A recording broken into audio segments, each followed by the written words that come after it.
You've probably heard people say that if your mother's father was bald, you're more likely to lose those beautiful locks of hair down the road. But what truth is there to this? It turns out that one of the major contributors to hair loss is sex-linked. Humans have 46 chromosomes of DNA, of which 2 help to determine your sex, the X and the Y chromosome. If you're a female, you have 2 X chromosomes, but if you're a male, you have an X and a Y chromosome. Studies show that the most influential hair loss gene is located on the X chromosome only. What does this mean? Well, if you're a male, you get an X chromosome from your mother, but must receive a Y chromosome from your father, because if you got your father's X chromosome, you'd be a female.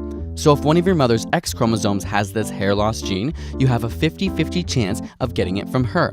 In this way, hair loss is partially hereditary and passed through the maternal side for males.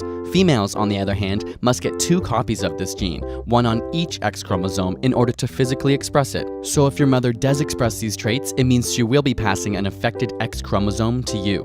But why do we say to look at your mother's father? Well, if he has visible male pattern baldness, then your mother has at least 1 copy of the affected X chromosome from him.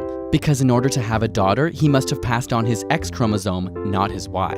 The thing to note here is that this is just one of the contributors to hair loss, and while it's thought to be the most significant, many studies have found other hair-linked genes which aren't sex-linked at all, including some on the Y chromosome, meaning they can be transferred from both the mother and the father.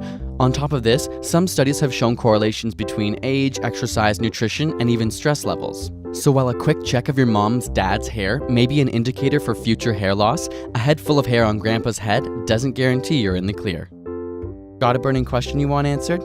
Ask it in the comments or on Facebook and Twitter, and subscribe for more weekly science videos.